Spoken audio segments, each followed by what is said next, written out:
الحمد للہ وکفا والصلاة والسلام علی عباده الذین اصطفى خصوصاً علی افضلہم وخاتم النبیین محمد الامین وعلی آلہ وصحبہ اجمعین اما بعد فاعوذ باللہ من الشیطان الرجیم بسم اللہ الرحمن الرحیم الحمد للہ رب العالمین الرحمن الرحیم مالک یوم الدین ایاک نعبد و ایاک نستعین اہدنا الصراط المستقیم صراط الذین انعمت علیہم غیر المغضوب علیہم ولا الضالین آمین رب اشرح لي صدري ويسر لي امري واحلل عقدة من لساني يفقهوا قولي اللهم ربنا الهمنا رشدنا واعذنا من شرور انفسنا اللهم ارنا الحق حقا وارزقنا اتباعه وارنا الباطل باطلا وارزقنا اجتنابه اللهم وفقنا لما تحب وترضى اللهم اهدنا فيمن هديت وعافنا فيمن عافيت وتولنا فيمن توليت وبارك لنا فيما أعطيت آمین یا رب العالمین۔ مطالعہ قرآن حکیم کے جس منتخب نصاب کا سلسلے وار درس ان مجالس میں ہو رہا ہے، اس کا حصہ اول ہم مکمل کر چکے ہیں جو 4 اسباق پر مشتمل تھا۔ یہ چاروں اسباق جوامع الکلم میں تھے، نہایت جامع مقامات، جن میں عذرو قرآن انسان کی نجات اور فلاح کے جو لوازم ہیں، جو اس کی لازمی شرائط ہیں، ان کا بیان نہایت جامعیت کے ساتھ ہوا ہے۔ اصطلاحات بدلی ہیں، کچھ ترتیب میں تبدیلی ہوئی ہے، کہیں کوئی ایک مضمون زیادہ تفصیل سے آیا ہے، کہیں دوسری بات زیادہ وضاحت سے آ گئی ہے، لیکن وہی 4 باتیں جو سورۃ العصر میں ہیں، ایمان، عمل صالح، تواصی بالحق، تواصی بالصبر، ان چاروں چیزوں کا ذکر ان چاروں مقامات پر موجود ہے۔ اب ہم اللہ کا نام لے کر اس منتخب نصاب کا جو حصہ ثانی ہے، جو مباحث ایمانی پر مشتمل ہے، اب ہم ایک ایک حصہ لیں گے کہ جو در حقیقت لوازم نجات میں سے ایک ایک کے ضمن میں مزید تفصیلات پر مشتمل ہے۔ دوسرا حصہ مباحث ایمانی پر مشتمل ہے، تیسرا حصہ اعمال صالحہ کی تفصیل پر مشتمل ہے، چوتھا حصہ پھر تواصی بالحق کے ضمن میں مزید چیزیں، مزید وضاحتیں، پانچواں حصہ تواصی بالصبر کی مزید تفاصیل، اور پھر چھٹا اور آخری حصہ جیسا کہ میں پہلے عرض کر چکا ہوں وہ پھر نہایت جامع سبق ہے، سورہ حدید پر مشتمل۔ یہ جو دوسرا حصہ ہے، اس کا پہلا درس ہے سورۃ الفاتحہ۔ سورۃ الفاتحہ کا درس زیادہ عرصہ نہیں ہوا ہے، تقریباً 7-8 ماہ کی بات ہے، جب ہمارا یہ مسلسل درس قرآن اثر نو شروع ہوا تھا ابتدا سے، تو 30 نومبر، پھر 1 دسمبر سن 91، اور پھر 7 اور 8 دسمبر سن 91، 4 نشستوں میں جو غالباً اگر مجھے غلطی نہیں لگ رہی ہے تو 2-2 گھنٹے پر مشتمل یہ نشستیں تھیں، تو گویا کہ 8 گھنٹوں میں ہمارا یہ درس سورۃ الفاتحہ کا اس وقت مکمل ہوا تھا۔ اب چونکہ ہم اس منتخب نصاب کے سلسلے میں آئے ہیں اور اس کے ضمن میں بھی اس سورہ مبارکہ کا درس ضروری ہے، مزید چونکہ ہم اس وقت اس کے لیے ویڈیوز بھی تیار کر رہے ہیں، لہذا کوشش ہوگی کہ پون گھنٹے کے 4 چنکس میں اس سورہ مبارکہ کے مضامین کا بیان ہو جائے۔ اگرچہ بعض چیزوں میں ظاہر بات ہے کہ 8 گھنٹوں میں جو مضامین بیان ہوئے تھے انہیں جب 3 گھنٹوں میں سکیڑا جائے گا تو لازماً اجمال ہوگا، لیکن وہی اطمینان جو مجھے پہلے تھا حقیقت و اقسام شرک کے ضمن میں، کہ وہ چیزیں جو میں نے اب 3 گھنٹے میں بیان کی ہیں، اس سے پہلے 1-1 گھنٹے کے 6 کیسٹس کی شکل میں آڈیوز کی صورت میں موجود ہیں۔ اسی طرح یہ اطمینان ہے کہ یہ اگر اختصار کے ساتھ بات آئے گی تو 8 گھنٹوں پر مشتمل تفصیلی آڈیوز بھی موجود ہیں، جو حضرات بھی چاہیں گے ادھر اس کی طرف رجوع کر سکیں گے۔ تو اب بغیر کسی اور وقت کو صرف کیے ہوئے تمہید پر آئیے کہ سورہ فاتحہ کے ضمن میں بھی، جیسے کہ اس سے پہلے ہم نے تمام اسباق کے ضمن میں چند تمہیدی امور نوٹ کیے ہیں، سورہ فاتحہ کے ضمن میں بھی چند تمہیدی نکات نوٹ کر لیں۔ نمبر ایک یہ کہ یہ قرآن حکیم کی سب سے پہلی صورت ہے، سب سے پہلی اس اعتبار سے بھی کہ یہ تو قرآن مجید مصحف جو ہے اس کی پہلی صورت ہے، اور اس اعتبار سے بھی کہ ترتیب نزولی میں بھی سب سے پہلی مکمل صورت جو حضور پر نازل ہوئی وہ سورہ فاتحہ ہے، اگرچہ وہی 5ویں ہے۔ اس سے پہلے سورہ علق کی 5 آیات، سورہ نون یا سورہ قلم کی 7 آیات، سورہ مزمل کی ابتدائی آیات، پھر سورہ مدثر کی 7 آیات، یہ پہلے 4 وحییں نازل ہو چکی تھی، لیکن 5ویں وحی البتہ یہ کہ مکمل صورت یہی ہے جو حضور پر صلی اللہ علیہ وسلم سب سے پہلی صورت نازل ہوئی۔ دوسری بات یہ کہ عربوں کا ایک عام ذوق ہے، جس چیز سے انہیں خصوصی محبت ہوتی ہے، جس چیز کی کوئی خصوصی عظمت ان کے دلوں میں ہوتی ہے، وہ اپنی اس محبت اور عظمت کا اظہار کرتے ہیں، اس کے نام رکھتے ہیں۔ جتنے زیادہ نام کسی چیز کے ہوں گے گویا کہ اتنی ہی وہ شے عربوں کو محبوب ہے۔ تلوار نہایت محبوب شے ہے، اس کے لیے آپ کو سینکڑوں الفاظ مل جائیں گے، اس کے ایک ایک وصف کی بنیاد پر ایک ایک نام ہوگا۔ شیر کے لیے سینکڑوں الفاظ مل جائیں گے۔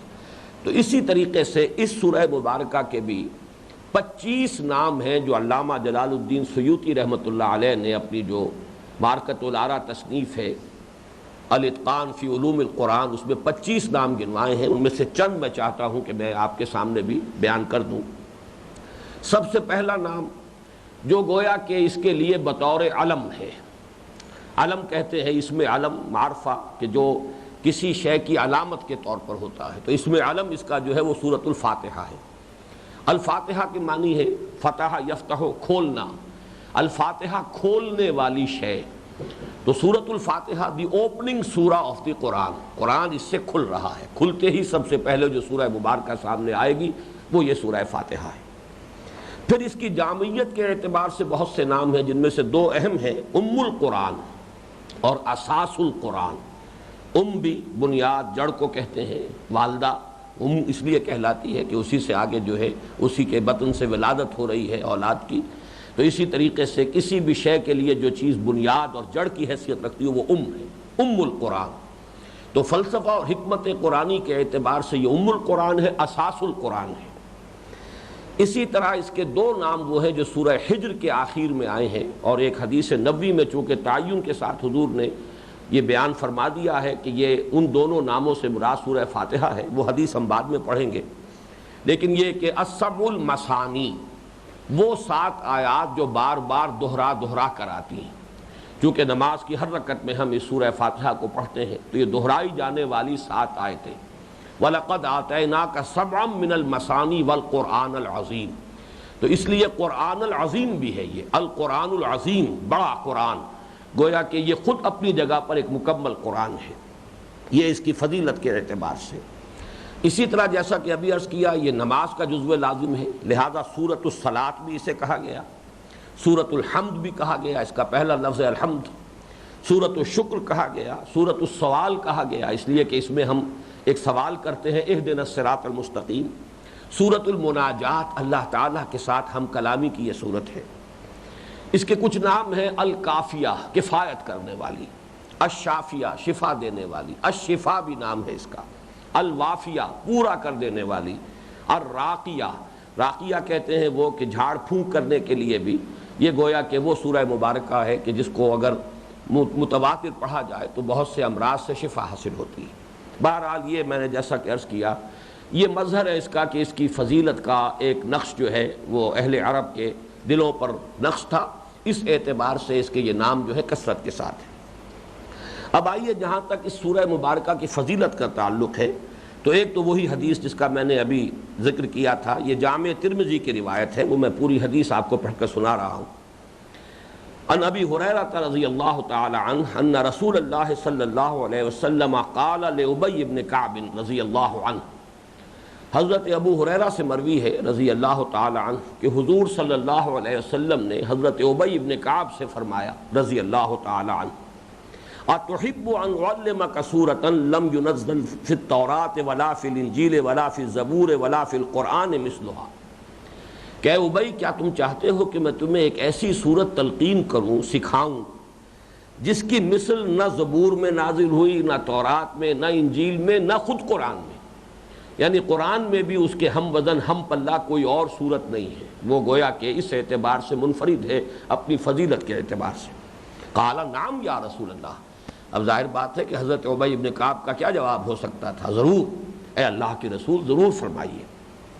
فقال رسول اللہ صلی اللہ علیہ وسلم، تو اس پر حضور نے ارشاد فرمایا کیف تقرأ فی الصلاۃ، ذرا مجھے بتاؤ تو صحیح نماز میں تم کیا پڑھتے ہو، کیسے پڑھتے ہو؟ قال فقرأ ام القرآن، تو حضرت ابو ہریرہ فرماتے ہیں کہ اس پر پھر حضرت ابی بن کعب نے رضی اللہ تعالی عنہ سورہ فاتحہ پڑھنا شروع کی، کہ اس قرآن مجید میں سے یہی صورت ہے کہ جس کو نماز کی ہر رکعت میں پڑھا جاتا ہے۔ فقال رسول اللہ صلی اللہ علیہ وسلم، اس پر ارشاد فرمایا نبی اکرم صلی اللہ علیہ وسلم نے، والذی نفسی بیدہ، قسم ہے اس ہستی کی جس کے ہاتھ میں میری جان ہے، ما انزلت فی التوراۃ ولا فی الانجیل ولا فی الزبور ولا فی القرآن مثلھا، اس صورت کی مثل، اس کے ہم پلہ، اس کی نظیر، اس کی ہم رتبہ کوئی صورت نہ تورات میں نازل کی گئی، نہ زبور میں، نہ انجیل میں، نہ خود قرآن میں۔ وَإِنَّهَا سَبْعٌ مِّنَ الْمَثَانِي، اور یہی ہے وہ جس کا ذکر ہے سورہ حجر میں، کہ یہ ہے وہ 7 آیات جو بار بار دہرائی جاتی ہیں۔ وَالْقُرْآنُ الْعَظِيمُ، یہی ہے قرآن عظیم جو سورہ حجر کی اس آیت میں فرمایا وَلَقَدْ آتَيْنَاكَ سَبْعًا مِّنَ الْمَثَانِي وَالْقُرْآنَ الْعَظِيمُ۔ تو یہ چونکہ مرفوع روایت ہمارے پاس موجود ہے، جامع ترمذی کی روایت ہے، صحیح حدیث ہے، لہذا اب اس کے بعد ان دونوں اصطلاحات کا کوئی اور مدلول یا مفہوم تلاش کرنا میرے نزدیک درست نہیں ہے۔ حضور کی طرف سے یہ بات تعین کے ساتھ کہہ دی گئی کہ سبع من المثانی یہی سورہ فاتحہ ہے، القرآن العظیم جس کا ذکر ہوا سورہ حجر میں وہی سورہ فاتحہ ہے۔ تو فرمایا وَإِنَّهَا سَبْعٌ مِّنَ الْمَثَانِي وَالْقُرْآنُ الْعَظِيمُ الَّذِي أُعْطِيتُهُ، یہ ہے وہ بڑا قرآن جو مجھے دیا گیا ہے، جو مجھے عطا کیا گیا ہے۔ اس حدیث سے اس سورہ مبارکہ کی فضیلت جو ہے وہ خود بخود ظاہر ہو رہی ہے۔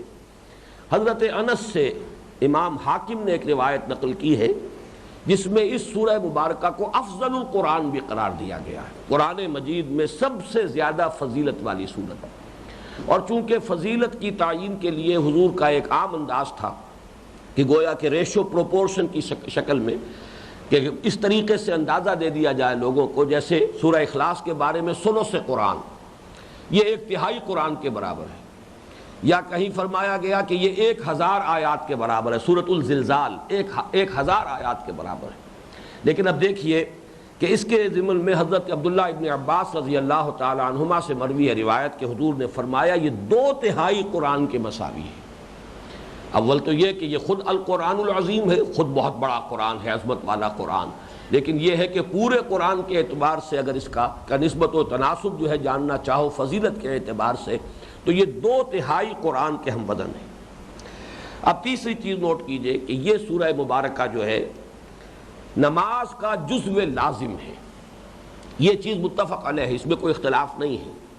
اختلاف اگر ہے تو اس میں ہے کہ آیا امام کے پیچھے نماز با جماعت کی صورت میں سورہ فاتحہ کی قرات مقتدی کو کرنی چاہیے یا نہیں، یہ ایک علیحدہ مسئلہ، جزوی مسئلہ ہے۔ اس میں کوئی اختلاف نہیں کہ یہ جزو لازم ہے نماز کا، چنانچہ صحیح بخاری، صحیح مسلم، جامع ترمذی، سنن ابی داؤد، سنن نسائی اور تمام احادیث کی جو مجموعے ہیں اور کتابیں ہیں، ان میں حضرت عبادہ ابن صامت رضی اللہ تعالیٰ عنہ سے یہ حدیث مروی ہے مرفوعاً کہ حضور نے ارشاد فرمایا لا صلاۃ لمن لم یقرأ بفاتحۃ الکتاب، اس شخص کی کوئی نماز ہی نہیں ہے جس نے سورہ فاتحہ کی تلاوت نہیں کی۔ تو اب ظاہر بات ہے کہ اس کے بعد دو رائیں ممکن ہی نہیں ہے، ایسے کیٹیگوریکل الفاظ ہیں حضور کے کہ یہ نماز کا جزو لازم ہے۔ البتہ جیسے میں نے عرض کیا وہ ایک ٹیکنیکل معاملہ ہے کہ آیا جبکہ آپ باجماعت نماز ادا کر رہے ہو تو آیا امام کی قرات مقتدیوں کی طرف سے بھی کفایت کرے گی یا نہیں، اور یا یہ کہ مقتدیوں کو بھی وہ اپنے طور پر پڑھنی چاہیے یا نہیں، یہ اختلاف ہے۔ اس میں ایک انتہا پر رائے ہے امام ابو حنیفہ رحمۃ اللہ علیہ کی، یہ مسلک حنفی ہے، کسی بھی شکل میں چاہے وہ سری رکعت ہو چاہے جہری رکعت ہو، چاہے امام بلند آواز سے پڑھ رہا ہو اور چاہے وہ خاموشی سے اپنے دل ہی دل میں پڑھ رہا ہو، کسی صورت میں بھی مقتدی جو ہے وہ سورہ فاتحہ نہیں پڑھ سکتا۔ دوسری انتہا پر امام شافعی کی رائے ہے، اور عام طور پر جو مقابلہ ہوتا ہے ہمارے ہاں مدارس میں، عربی مدارس میں، دینی دارالعلوموں میں فقہ کے اعتبار سے وہ فقہ حنفی اور فقہ شافعی کا ہوتا ہے، تو اس میں یہ دونوں جو فقہ ہیں ان کا موقف بالکل ایک دوسرے کی ضد ہے۔ حضرت امام شافعی کی رائے یہ ہے کہ ہر صورت میں پڑھنی چاہیے، وہ گویا کہ اس حدیث کو سامنے رکھ رہے ہیں، اور امام ابو حنیفہ رحمۃ اللہ علیہ اس آیت کو سامنے رکھ رہے ہیں، اذا قرئ القرآن فاستمعوا له وانصتوا، جب قرآن پڑھا جائے تو پوری توجہ سے سنا کرو، خود خاموش رہا کرو۔ یہ قرآن مجید میں ہے۔ اس اعتبار سے اب فرق یہی واقع ہو جاتا ہے کہ کس کو مقدم رکھیں، کس کو پہلے رکھیں، کون راجح ہے کون مرجوح ہے۔ تو ایک رائے انتہائی ہو گئی امام ابو حنیفہ کی کہ کسی حالت میں بھی سری ہو یا جہری ہو مقتدی سورہ فاتحہ کی تلاوت نہیں کرے گا۔ اس کے بالکل برعکس رائے ہے امام شافعی کی، خواہ سری ہو خواہ جہری ہو، ہر حال میں امام کے ساتھ، یا امام اگر وقفہ کر کر کے پڑھ رہا ہے تو درمیان میں بہرحال دو شکلیں وہ کرتے ہیں عام طور پر، یا تو یہ کہ سورہ فاتحہ پڑھ کر تھوڑی دیر کے لیے امام جو ہے خاموشی اختیار کرے، اس کے بعد جو آیتیں پڑھنی ہے یا کوئی صورت اور پڑھنی ہے تھوڑا وقفہ دے تاکہ مقتدی اس وقفے کے دوران اب خود بھی سورہ فاتحہ پڑھ لیں، یا یہ ہے کہ جیسے پڑھنے کا بہترین انداز ہے ہر آیت پر رکے امام تاکہ یہ کہ اس وقفے کے اندر مقتدی جو ہے وہ بھی پڑھ لیں۔ بہرحال ان کی رائے یہ کہ ہر حالت میں پڑھنا چاہیے۔ ایک درمیانی رائے ہے کہ جو میں سمجھتا ہوں کہ ہر اعتبار سے، جیسا کہ خیر الامور اوساطھا، تمام معاملات میں درمیانی جو معاملہ ہوتا ہے، درمیانی راہ وہ بہترین ہوتی ہے، اس اعتبار سے میری ذاتی رائے یہی ہے، اسی پر میرا عمل ہے کہ بہترین رائے وہی ہے جو امام مالک کی ہے رحمۃ اللہ علیہ، کہ جہری رکعت میں آپ خاموش رہیں، امام کی قرات کو سنیں، یہی آپ کی قرات ہو گئی۔ البتہ سری رکعت میں آپ بھی پڑھیں، اس لیے کہ اب آپ سن نہیں رہے، بلکہ یہ کہ اب آپ کو خود پڑھنے کے لیے پورا سکون کے ساتھ، دل جمی کے ساتھ موقع حاصل ہے۔ بہرحال یہ جیسا کہ میں نے عرض کیا یہ تو ہے ایک بالکل ٹیکنیکل معاملہ، لیکن اس میں کوئی اختلاف نہیں ہے کہ یہ سورہ مبارکہ نماز کا جزو لازم ہے، بلکہ اب اس سے آگے میں بڑھ کر یہ عرض کروں گا یہی اصل نماز ہے، یعنی نماز میں باقی چیزیں گویا کہ اضافی ہیں، اصل نماز یہی ہے۔ اور اس کے لیے میں چاہتا ہوں کہ میں اسی مرحلے پر آپ کو وہ حدیث قدسی سنا دوں کہ جس نے اس سورہ مبارکہ کے مضامین کا تجزیہ کرنے میں بھی ہمیں بہت مدد دی ہے، اور بعض دوسرے مسائل جو بعد میں جن کا تذکرہ کروں گا جن میں اختلاف ہے وہ اس حدیث قدسی کی روشنی میں بڑی آسانی سے حل ہو جاتے ہیں۔ یہ حدیث قدسی مسلم شریف میں ہے، صحیح مسلم میں، اور اس کے راوی بھی حضرت ابو ہریرہ ہیں رضی اللہ تعالی عنہ، اور اس کا پہلا حصہ حدیث قدسی ہے، یعنی اللہ تعالیٰ فرماتا ہے۔ نبی اکرم صلی اللہ علیہ وسلم سے حضرت ابو ہریرہ روایت کر رہے ہیں کہ حضور نے فرمایا یقول اللہ تعالی، اللہ تعالیٰ یہ فرماتا ہے، قسمت الصلاۃ بینی و بین عبدی نصفین، میں نے نماز کو تقسیم کر لیا ہے اپنے اور اپنے بندے کے مابین دو آدھے آدھے حصوں میں، فنصفھا لی و نصفھا لعبدی، اس کا نصف میرے لیے ہے اور اس کا دوسرا نصف میرے بندے کے لیے، وَلِعَبْدِي مَا سَأَلَ، اور میرے بندے کے لیے ہے جو اس نے مانگا، جو اس نے درخواست کی میں نے وہ گرانٹڈ، میں نے وہ عطا کر دی۔ یہاں تک کا حصہ تو کہلائے گا حدیث قدسی۔ اب اس کے بعد جو ہے اس کی وضاحت ہے جو خود حضور صلی اللہ علیہ وسلم فرما رہے ہیں، جو سناتے ہیں اس کو بھی میں آپ کو پڑھ کر سنا رہا ہوں۔ اذا قال العبد الحمد للہ رب العالمین، جب بندہ یہ کہتا ہے الحمدللہ رب العالمین، قال اللہ تعالی حمدنی عبدی، اللہ تعالیٰ فرماتا ہے میرے بندے نے میری حمد کی۔ وَإِذَا قَالَ الرَّحْمَنِ الرَّحِيمِ، اور جب بندہ کہتا ہے الرحمن الرحیم، قال اللہ اثنى علی عبدی، تو اللہ فرماتا ہے میرے بندے نے میری ثنا کی۔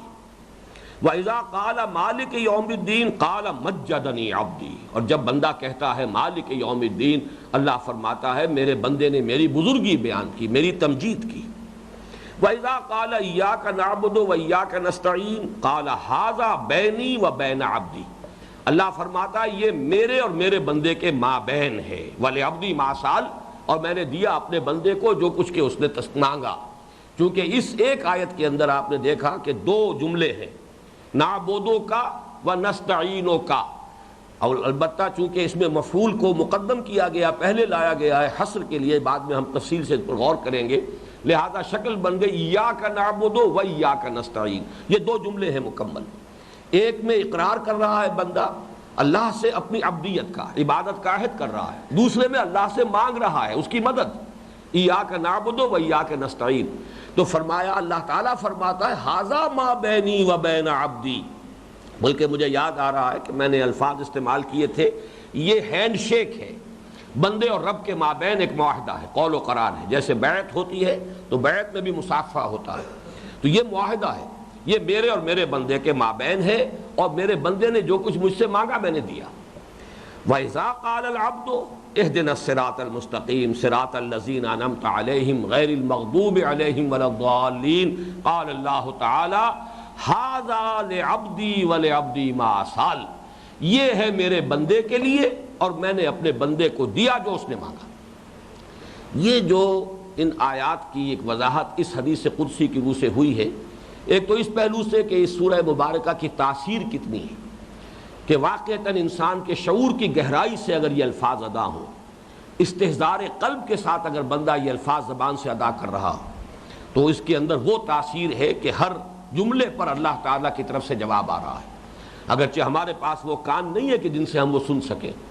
ہوں گے ایسے بھی اللہ تعالیٰ کی طرف سے ایسے بھی لوگ نفوس قدسیہ کے جن کے روحانی کان، دلوں کے کان اتنے کھلے ہوئے ہوں کہ جنہیں یہ آواز آتی بھی ہو، لیکن یہ ہے کہ بہرحال ہم تو اپنے اعتبار سے گفتگو کر رہے ہیں، ہم سن نہیں سکتے، لیکن یہ خبر دی ہے محمد الرسول اللہ صلی اللہ علیہ وسلم نے، ہوا صادق المصدوق، کہ اگر واقعتاً انسان اپنے قلب کی گہرائی سے استحضار قلب کے ساتھ اپنے صحیح شعور کے ساتھ ان الفاظ کو ادا کرے تو ان کی تاثیر کا حال یہ ہے۔ لیکن اس سے جو مزید تجزیے میں ہمیں مدد مل رہی ہے، اب اس کی طرف آئیے۔ مثلا ایک مسئلہ اس سے حل ہو گیا، ایک اختلافی مسئلہ ہے کہ آیت بسم اللہ اس میں شامل ہے یا نہیں۔ چنانچہ ہمارے ہاں مدینہ، بصرہ اور شام کے قراء اور امام ابو حنیفہ کی رائے یہ ہے رحمۃ اللہ علیہم کہ یہ آیت بسم اللہ نہ سورہ فاتحہ کا جز ہے، نہ کسی اور سورت کا جز ہے سوائے سورہ نمل کے۔ سورہ نمل کے متن میں یہ آیت آئی ہے، حضرت سلیمان علیہ السلام نے جو خط لکھا تھا ملکہ سبا کو، انہو من سلیمان و انہو بسم اللہ الرحمن الرحیم، وہاں تو یہ قرآن مجید کا اس سورت کا جز ہے لا محالہ، اس میں تو کسی شک و شبے کی گنجائش نہیں۔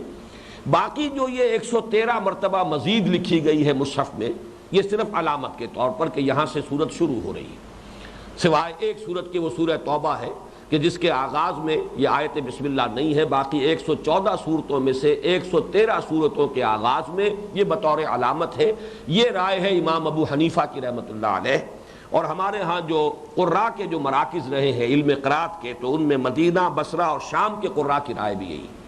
اب یہاں بھی آپ دیکھیں گے کہ امام ابو حنیفہ اور امام شافعی کی آراء ہی بسا اوقات ایک دوسرے کے بالمقابل آتی ہیں۔ امام شافعی کی رائے اور مکے اور کوفے کے قراء کی رائے یہ ہے کہ یہ سورہ فاتحہ کا بھی جز ہے۔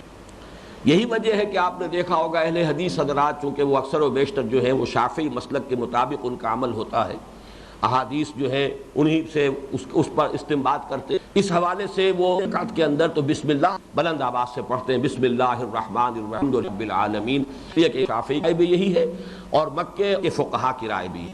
لیکن یہ کہ حدیث قدسی بالکل طے کر دیا اس میں جز نہیں ہے، اس ہو رہا ہے الحمدللہ یقول اللہ، بندہ کہتا ہے الحمد للعالمین تو اللہ تعالیٰ فرماتا ہے کہ میرے بندے نے میری حمد بیان کی۔ یہاں سے بات شروع ہوئی، باقی پوری سورہ فاتحہ جو ہے اس کا تجزیہ کر کے یہاں پر رکھ دیا گیا، لیکن آیت بسم اللہ کا تذکرہ نہیں۔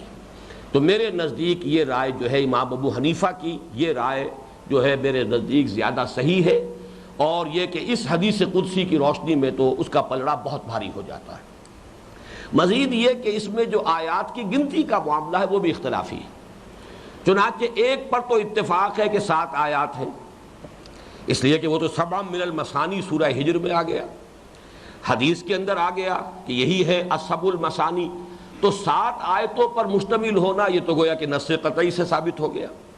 اب آیت بسم اللہ کو شامل کرتے ہیں جو لوگ، تو وہ پھر آخر میں آ کر صراط الذین انعمت علیہم غیر المغضوب علیہم ولا الضالین اسے ایک آیت شمار کرتے ہیں، 7 کا عدد برقرار رہے گا۔ آیت بسم اللہ جنہوں نے نمبر 1 شمار کی، الحمدللہ رب العالمین نمبر 2 شمار کرتے جائیے، آخر میں 6ٹھی آیت بنے گی اہدنا الصراط المستقیم، اور 7ویں آیت میں یہ پورا بقیہ حصہ جو ہے جمع ہو جائے گا صراط الذین انعمت علیہم غیر المغضوب علیہم ولا الضالین۔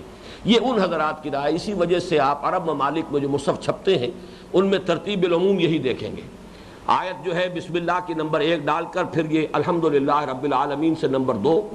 اور اکثر آپ نے مصاحف میں دیکھا ہوگا سورہ فاتحہ میں بقیہ آیات جو ہے اس کے تو آخر میں پورا آیت کا گول دائرہ بنا ہوتا ہے، لیکن یہ جو ہے صراط الذین انعمت علیہم غیر المغضوب علیہم ولا الضالین، ان کے مابین پوری آیت کا نشان نہیں ہوتا، بلکہ وہ 5 کا ہندسہ بنا ہوتا ہے. اس سے بھی معلوم ہو جاتا ہے کہ یہاں معاملہ کچھ اختلافی ہے. علامات بھی جو ہے ان سے بھی اسی بات کو ظاہر کرنے کی کوشش کی گئی ہے. میرے نزدیک اس میں بھی بات جو ہے اس حدیث قدسی کی روح سے بات بالکل ثابت ہو جاتی ہے کہ یہ آیت بسم اللہ اس میں شامل نہیں ہے. 3 آیتیں شروع کی ایکسکلوسیو اللہ کے لیے ہے، اللہ کی حمد اور فین میں صحیح تقسیم تھی. 2 برابر وہ حصے تبھی بنتے ہیں رب العالمین، یہ تینوں کی المغضوب علیہم دیکھیں عبدی ولے عبدی معصال، البندہ مانگ رہا ہے، ہدایت طلب کر رہا ہے، اسی کی وضاحت ہے کہ راستہ ان کا جن پر تیرا انعام ہوا، جو نہ تو مغضوب ہوئے نہ ضالین ہوئے. تو معلوم ہوا یہ ایک ہی مضمون ہے. تو یہ گویا کہ 3 آیات ایکسکلوسیو بندے کے لیے. اب درمیان میں چوتھی آیت آئی ہے اور یہ ہے در حقیقت جو 2 جملوں پر مشتمل ہے. ایاک نعبد مکمل جملہ و ایاک نستعین مکمل جملہ. یہ گویا کہ برابر تقسیم کے لیے یوں سمجھیے کہ ایاک نعبد و ایاک نستعین میں جو واو ہے درمیان میں، یہ وہ مٹھ ہے کہ جہاں سے ترازو پکڑی جاتی ہے. وہ ذرا نقشہ یہاں پر لگا دیا جائے. میں نے اس کا جب وہ درس ہو رہا تھا ہمارا تسلسل کے ساتھ شروع سے، تو ایک ترازو کی شکل میں اس کی ایک ڈائیگرام بھی بنائی تھی اور اس کے کچھ جو کاپیاں کرا کے بھی اس وقت تقسیم کی تھیں. تو وہ ذرا دیکھ لیجئے. ایک عجیب اس کے اندر تشبیہ پیدا ہوتی ہے ترازو کے ساتھ. یہ ترازو جو ہے نصف حالی و نصف حال عبدی، یہ تو اسی حدیث قدسی کے الفاظ ہیں. اب آپ دیکھیے یہ واو جو ہے درمیان میں، ایاک نعبد و ایاک نستعین، ان دونوں کے درمیان واو جو ہے یہ ترازو ہے. کیا کر رہے ہو بھائی؟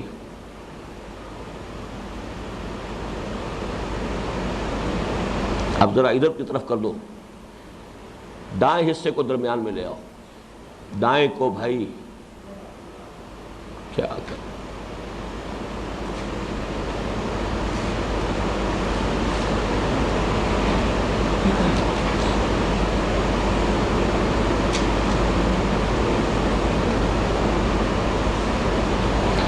یہ دیکھیے ایاک نعبد اور اس کے ساتھ یہ 3 جیسے کہ ایک پلڑا ہوتا ہے، اوپر کرو نا نیچے تاکہ پلڑا نظر آئے.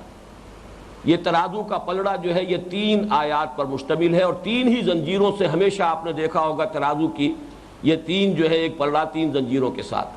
الحمدللہ رب العالمین الرحمن الرحیم مالک یوم الدین ایاک نعبد. اور واو وہ ہے جہاں سے کہ وہ مٹھ ہے ترازو کی کہ جہاں سے ترازو پکڑی جاتی ہے. وَإِيَّاكَ نَسْتَعِينُ. اب دوسرا پلڑا سامنے لاؤ. یہ 3 آیات ہیں. اهْدِنَا الصِّرَاطَ الْمُسْتَقِيمَ صِرَاطَ الَّذِينَ أَنْعَمْتَ عَلَيْهِمْ غَيْرِ الْمَغْضُوبِ عَلَيْهِمْ وَلَا الضَّالِّينَ. صحیح نصفین. اب آپ دیکھیے حدیث قدسی کے الفاظ، قسمت الصلاۃ بینی و بین عبدی نصفین. کس طریقے سے یہ کامل 2 حصوں میں منقسم ہے. اب ذرا میں اس کا آپ کو جس کو ترکیب نحوی کہیں گے یا انالیسس جسے آپ کہتے ہیں انگریزی میں، اس کے حساب سے بھی اس تقسیم کو دیکھ لیجئے. الحمدللہ رب العالمین الرحمن الرحیم مالک یوم الدین آیتیں 3 ہے، جملہ 1 ہے. اس لیے کہ الحمد مبتدا ہے، للہ اس کی خبر ہے. اب یہ اللہ کے ساتھ اس کے وصف ہے جو آ رہے ہیں، اس کے بدل آ رہے ہیں. اللہ ہی کے لیے الرحمن رب العالمین الرحمن الرحیم مالک یوم الدین، اسی لیے یہ زیر چلا آ رہا ہے. للہ پر جو لام کی وجہ سے حرف جار کی وجہ سے اللہ پر جو زیر آیا ہے، وہی پھر رب العالمین الرحمن الرحیم مالک یوم الدین، یہ مسلسل چلا گیا. جملہ 1 ہے. یہ جملہ اسمیہ خبریہ کہلاتا. الحمد مبتدا، باقی یہ ساری خبر ہے. اسی طریقے سے آخری 3 آیتیں اہدنا الصراط المستقیم، یہ کلام انشائیہ کہلائے گا، جملہ انشائیہ. ہدایت دے ہمیں سیدھے راستے کی. اب جو بقیہ 2 آیات ہیں وہ اسی صراط المستقیم کا بدل ہے. صراط الذین انعمت علیہم، اسی لیے وہی صراطہ کا زبر جو ہے آگے چلا جا رہا ہے. اہدنا الصراط المستقیم صراط الذین انعمت علیہم، چونکہ اس کا بدل ہے، اسی کی نعت ہے. یہ گویا کہ دونوں سبارڈینیٹ کلازز ہیں. پہلی آیت کے ساتھ دو سبارڈینیٹ کلوزز دو آیات پر، الحمدللہ رب العالمین الرحمن الرحیم مالک یوم الدین، جملہ ایک ہوا۔ اہدنا الصراط المستقیم یہ ہے اس کا جو پرنسپل کلوز ہے، اور صراط الذین انعمت علیہم غیر المغضوب علیہم ولا الضالین یہ دو کلوزز ہیں کہ جو سبارڈینیٹ ہیں۔ تو پہلی تین آیتیں ایک جملے پر مشتمل، آخری تین آیتیں ایک جملے پر مشتمل، درمیانی اور چوتھی اور مرکزی آیت جو ہے دو جملوں پر مشتمل ہے۔ ایاک نعبد مکمل جملہ، چونکہ یہ نعبد کا ہے اصل میں، اس لیے اس کو کہیں گے جملہ اسمیہ فعلیہ، یہ جملہ خبریہ فعلیہ ہے، اس لیے کہ اس میں پہلے فعل اور فاعل آیا ہے نعبد کا، اور اس کے بعد نستعین کا۔ تو اس میں ایک اور بات کی طرف آج ذہن گیا کہ جتنے بھی اصناف کلام ہیں عربی نحو کے اعتبار سے سب جمع ہو گئے ہیں، اس لیے کہ کلام کی تقسیم کی جاتی ہے کلام خبریہ، کلام انشائیہ۔ آخری تین آیات پر مشتمل جملہ جو ہے یہ کلام انشائیہ ہے، اس سے پہلے کلام خبریہ ہے۔ پھر کلام خبریہ کی دو قسمیں ہیں، اسمیہ اور فعلیہ۔ پہلی تین آیتیں جو ہیں وہ ایک جملہ اسمیہ خبریہ بنتا ہے، اور یہ درمیان میں دو جملے ہیں فعلیہ خبریہ۔ تو گویا کہ کلام کی جملہ اصناف بھی آ گئی، تین آیات جو تین گویا کہ زنجیروں سے ایک پلڑا بنا، اور اس کا تعلق ہے ایاک نعبد سے، اور آخری تین آیات ان کا تعلق ہے استعانت سے۔ استعانت کے معنی کیا ہے؟ مدد، اور وہ مدد سب سے زیادہ جس چیز میں درکار ہے وہ ہدایت ہے۔ تو معلوم ہوا کہ اسی کی شرح ہے کہ جو تین زنجیروں کے ساتھ یہ پلڑا دوسرا جو ہے اس کے ساتھ ٹنگا ہوا ہے۔ اس اعتبار سے وہ مسئلے بھی حل ہو گئے کہ آیت بسم اللہ اس سورہ مبارکہ کا جز نہیں ہے۔ امام ابو حنیفہ کی یہ رائے میرے نزدیک بہت قوی ہے، اور اس حدیث قدسی کو اس میں فیصلہ کن حیثیت حاصل ہے۔ پھر اس میں نصفین کے حوالے سے بھی گنتی جو ہے اسی طریقے سے درست ہوتی ہے کہ تین آیتیں ہیں الحمدللہ رب العالمین الرحمن الرحیم مالک یوم الدین، ایاک نعبد یہ اس چوتھی آیت کا نصف یہ شامل ہو گیا، 3.5 آیات ایک ہو گئی نصف، اور پھر 3.5 آیات رہ گئی نصف ثانی، وَإِيَّاكَ نَسْتَعِينُ اهْدِنَا الصِّرَاطَ الْمُسْتَقِيمَ صِرَاطَ الَّذِينَ أَنْعَمْتَ عَلَيْهِمْ غَيْرِ الْمَغْضُوبِ عَلَيْهِمْ وَلَا الضَّالِّينَ۔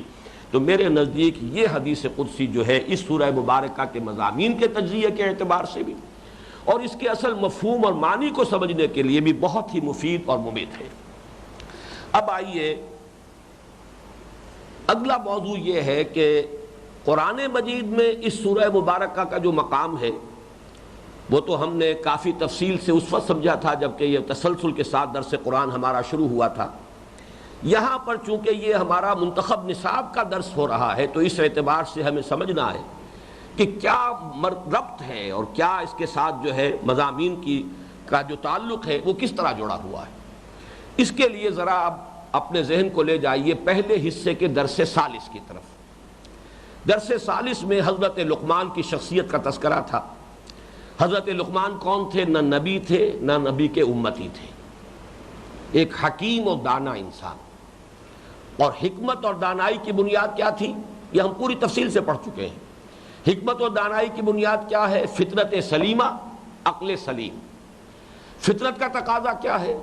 انسان میں اپنے محسن کے لیے جذبہ شکر ہو۔ عقل کا تقاضا کیا ہے؟ اپنے اصل محسن کو پہچان لے۔ نمبر 2، فطرت کے اندر کیا ہے کہ نیکی اور بدی میں فطرت امتیاز کرتی ہے۔ اس کا منطقی نتیجہ کیا ہے؟ عقل یہ بتاتی ہے کہ اگر نیکی نیکی ہے، بدی بدی ہے تو جزا و سزا ہونی چاہیے، بدلہ ہونا چاہیے۔ گندم از گندم برویت، جو سے جو۔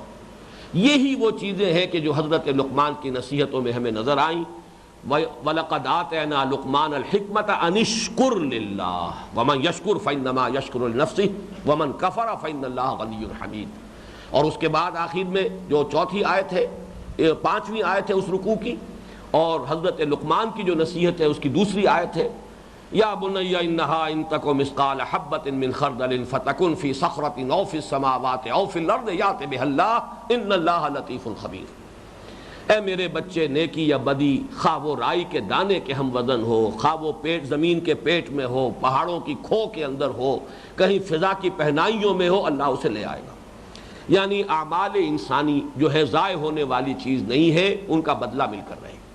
یہاں تک گویا کہ انسان خود اپنی فطرت کی رہنمائی میں اپنی عقل سلیم سے غور و فکر کر کے پہنچ جاتا ہے۔ سورہ فاتحہ بھی اس سے اگلا قدم اٹھا رہی ہے. گویا کہ یوں سمجھیے کہ حضرت لقمان جہاں تک پہنچ گئے، اب اس سے آگے سوچنے کی ضرورت ہے کہ مزید انسان کو کس چیز کی ضرورت ہے. مزید جو ہے نوٹ کیجئے، ایک تو انسان کی ضرورت یہ ہے کہ اس کو اس پر گہرائی کے ساتھ یقین حاصل ہو جائے. عقل جو ہے انسان کو اشارے تو کر رہی ہے، بتا رہی ہے ایسا ہونا چاہیے، لیکن ایسا ہے یہ عقل کے بس کا روگ نہیں ہے. گزر جا عقل سے آگے کہ یہ نور چراغ راہ ہے، منزل نہیں ہے. یقین جو ہے عقل سے حاصل نہیں ہوتا.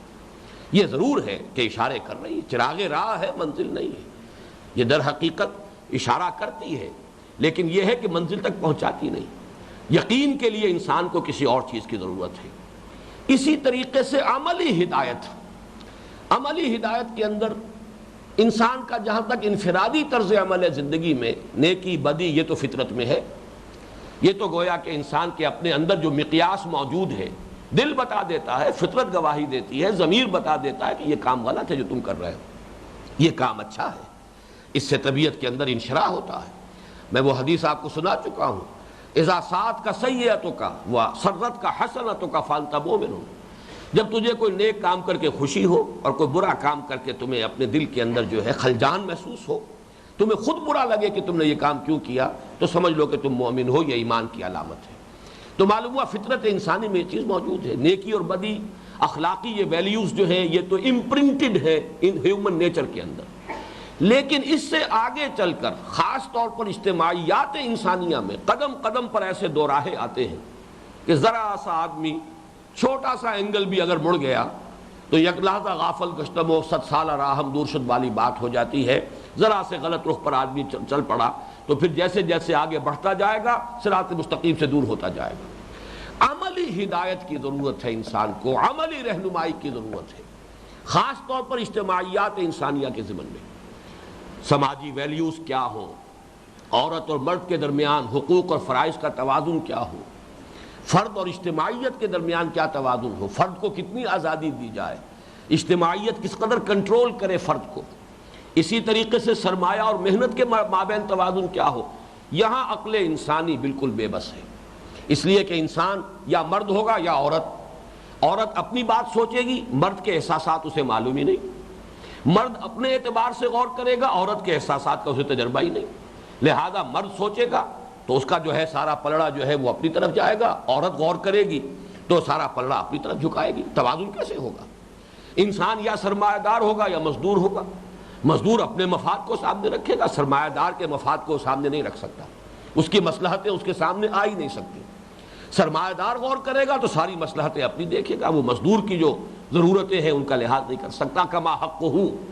اس اعتبار سے یہاں آ کر آدمی ٹھوکر کھاتا ہے. آزادی، جیسے کہ مادر پدر آزادی مغرب میں جس کا نعرہ لگا ہے، اور سارا فساد جو ہے اس وقت دنیا میں اس ایک لفظ آزادی کی بنیاد پر ہے. یہی آزادی ہے کہ جو مادر پدر ہو کر انسانی تمدن کو جو ہے برباد کر دیتی ہے. تو آزادی اور پابندی کا بھی کیا تناسب ہو، کس درجے میں معاشرے کو حق حاصل ہے کہ وہ افراد کو کنٹرول کرے، کتنے درجے میں فرد کو اختیار حاصل ہونا چاہیے، آزادی کتنی ہونی چاہیے، اس کا تعین بھی آسان نہیں. یا ٹوٹلیٹیرین سوسائٹی بن جاتی ہے، جبر اور استبداد، اور یا پھر یہ کہ وہ مادر پدر آزاد. اس اعتبار سے یہاں ہے ضرورت نبوت اور رسالت کی. گویا کہ اب یوں سمجھیے، یہ جو قرآن مجید میں سورہ فاتحہ کو رکھا گیا قرآن مجید کے آغاز میں، یہ جو الفاتحہ ہے، اس کے پہلو سے میں آج ایک بات آپ کے سامنے عرض کر رہا ہوں کہ قرآن کا اصل مخاطب کون ہے. قرآن کا اصل مخاطب وہ سلیم الفطرت سلیم العقل انسان ہے جو ان بنیادی چیزوں تک تو خود پہنچ گیا ہے. اب آگے اسے ہدایت درکار ہے، مزید اسے یقین چاہیے. ایک تو یہ کہ اللہ کو اس نے پہچان لیا، اپنے رب کو پہچان لیا، اس کی توحید کو بھی پہچان لیا، لیکن یہ ہے کہ اس کی مزید صفات، اس کے اسماء، پھر یہ کہ غیبی امور، مزید ملائکہ، جنت اور دوزخ، ان کی نعمتیں، ان تمام کے بارے میں اسے مزید ایک علم کی اور رہنمائی کی ضرورت ہے. یہ عقل سے ان کی رسائی نہیں ہو سکتی. یہی وجہ ہے کہ میں نے نوٹ کرایا تھا کہ سورہ لقمان کے دوسرے رکوع میں ان امور کا کوئی تذکرہ نہیں. کہیں فرشتے کا ذکر نہیں، کہیں نبوت کا ذکر نہیں، کہیں رسالت کا ذکر نہیں، کہیں کتاب کا ذکر نہیں، کہیں شریعت کا ذکر نہیں۔ وہ امور کے جو نبوت و رسالت ہی سے انسان کو معلوم ہو سکتے ہیں۔ جنت کا نام نہیں، دوزخ کا ذکر نہیں، یوم القیامت کا تذکرہ نہیں، بعث بعد الموت کا ذکر۔ اجمالی بات ہے کہ ممکن نہیں ہے کہ انسانی اعمال ضائع ہو جائیں۔ کیسے ممکن ہے؟ نیکی نیکی ہے، بدی بدی ہے، لہذا نتیجہ نکل کر رہے گا گندم از گندم برویت جو سے جو۔ تو در حقیقت یوں سمجھیے کہ ایک لقمان کھڑا ہے ایک جگہ پر، جہاں تک وہ پہنچ گیا وہ تو سورہ لقمان کے دوسرے رکوع سے ہمارے سامنے بات آ گئی کہ فطرت انسانی اور عقل سلیم یہاں تک انسان کو پہنچا دیتی ہے۔ آگے اسے ضرورت ہے مزید ایمان کی گہرائی اور اس کی گیرائی، اس کے اندر وسعت، جو کہ نبوت و رسالت ہی کے ذریعے سے مل سکتی ہے۔ نمبر 2 عملی رہنمائی، اور عملی رہنمائی میں بھی انفرادی سطح پر اسے ایک متوازن ماڈل درکار ہے۔ انفرادی سطح پر یہ ہوتا ہے کہ ایک نیکی کا جذبہ ہی غیر متوازن ہو کر ایک خراب شکل اختیار کر لیتا ہے، جیسے کہ نیکی کا جذبہ ہے جس نے دنیا میں رہبانیت کا نظام کی صورت اختیار کر لی، اس میں بھی توازن انسان کے بس کا روگ نہیں ہے۔ اگرچہ نیکی اور بدی کی پہچان فطرت انسانی میں ہے، لیکن توازن جو ہے اس کے لیے ضرورت ہے ایک بیلنس ماڈل کی۔ لقد کان لکم فی رسول اللہ اسوۃ حسنہ۔ اور مزید یہ کہ تمدنی امور، اجتماعی امور، سیاسی معاملات، قانون ملکی، یہ تمام معاشرتی معاملات، اقتصادی معاملات، اس میں تو گویا کہ اس کے سوا کوئی چارہ ہی نہیں ہے کہ گھٹنے ٹیک کر انسان درخواست کرے اہدنا الصراط المستقیم صراط الذین انعمت علیہم غیر المغضوب علیہم ولا الضالین۔